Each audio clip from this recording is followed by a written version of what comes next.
चलो ये क्वेश्चन देखते हैं। Two guns situated on top of a hill of height 10 metre fire one shot each with same speed 5√3 metre per second at some interval of time, एक के बाद एक, थोड़ी देर के बाद। One gun fires horizontally, another at 60 degree to the horizontal. The shots collide in air at point P.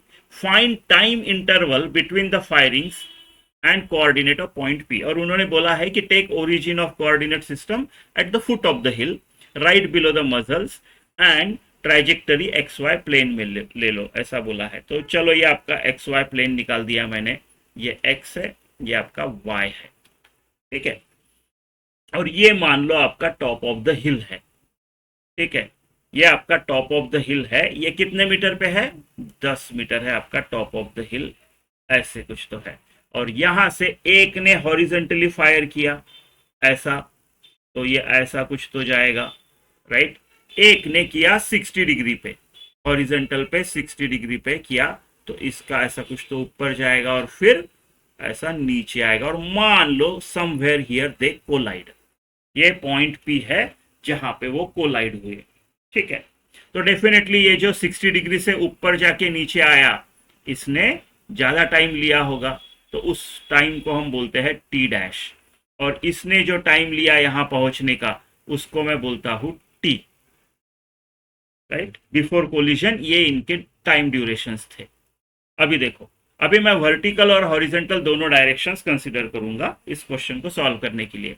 तो vertical में ये जो डिस्प्लेसमेंट है दोनों की सेम है, दोनों का स्टार्ट पॉइंट सेम है और दोनों का मीटिंग पॉइंट सेम है, तो डिस्प्लेसमेंट तो दोनों डायरेक्शन में सेम होनी है। तो वर्टिकल में भी सेम है, इसको मैं चलो वाई डैश बोलता हूं, ठीक है।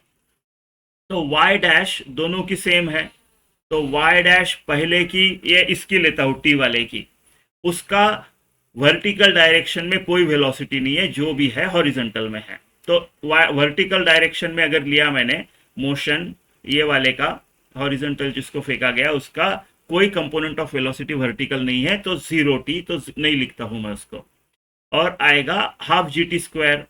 यानी सिंपल है, वाई डैश को मैं 5t² लिख सकता हूं। उसी वाई डैश को जब मैं ये दूसरा वाला प्रोजेक्टाइल, ये जो प्रोजेक्टाइल ऐसा ऊपर जाके नीचे आ रहा है 60 डिग्री में फेंका है, इसके लिए लगाता हूं, राइट। तो ये इनिशियल है, ये फाइनल है, मेरे डिस्प्लेसमेंट नीचे है। मान लो नीचे वाले को पॉजिटिव लेता हूं मैं, तो वाई डैश पॉजिटिव है। हाँ, अभी यू निगेटिव लेना पड़ेगा, तो माइनस यू 5√3 से फेंका गया है, राइट, राइट। और वर्टिकल कंपोनेंट क्या है? साइन 60।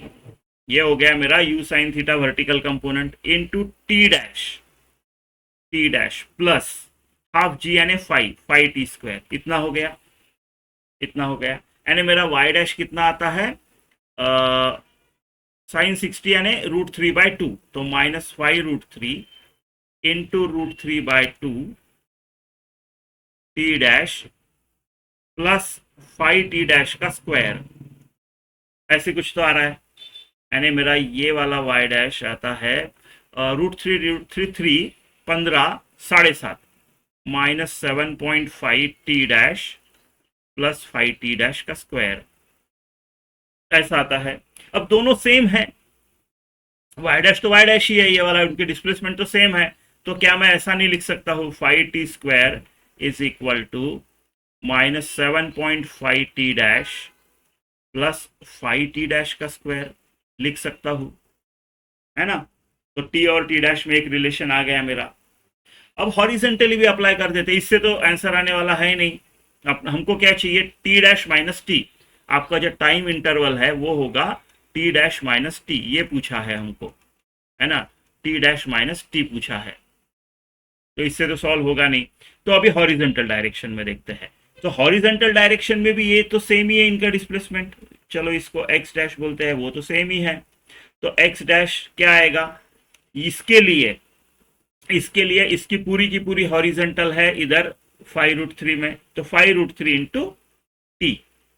और एक्स डैश को मैं ऐसे भी लिख सकता हूं। अभी दूसरे वाले के लिए इसका हॉरिजेंटल कंपोनेंट क्या होगा? 5√3 cos 60, right, into T dash, ये होगा। फिर से एक्स डैश सेम ही चीज है, राइट। ये एक अपनी इक्वेशन हो गई। दूसरी ऐसी बन जाएगी 5√3t is equal to 5√3 cos theta is this t dash by 2, ऐसा आएगा। ये कट गया।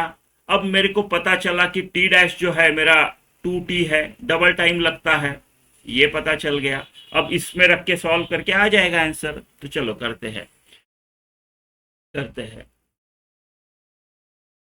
ठीक है। तो 5t² is equal two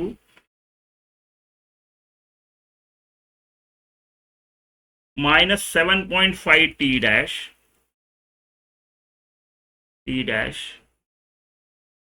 plus 5t dash का स्क्वायर। इसमें मुझे रखना है t dash is equal to 2t, ठीक है। तो सब कुछ t में लाते हैं, तो ये तो 5t² है, तो इसको कुछ करने की जरूरत नहीं है। Is equal to -7.5 t dash की जगह लिखता हूं मैं 2t, और यहां पे लिखूंगा 10t का स्क्वायर। नहीं नहीं नहीं नहीं नहीं, घाई नहीं करते हैं। पाई इंटू टी डैश यानी 2t का स्क्वायर, 4t² है कि नहीं, ठीक है। तो ये क्या हो गया, 5t² is equal to 15 -15t plus 20t²। सबको 5 से डिवाइड कर लेता हूं, तो t² is equal to -3t plus 4t²।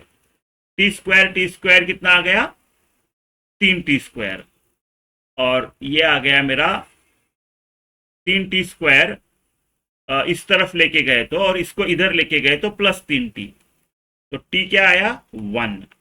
तो पहले पार्ट का आंसर मेरा 1 सेकंड होना चाहिए। तो ये जो नहीं, t 1 सेकंड आया, राइट। और t डैश कितना होगा 2t यानी 2 सेकंड। तो t डैश माइनस t ये पूछा है मेरे को, ठीक है, ये भी 1 ही आ रहा है, तो 1 सेकंड। तो ये 1 सेकंड है, तो this is equal to 1 second. Coordinates of p, तो x डैश और y डैश पूछा है।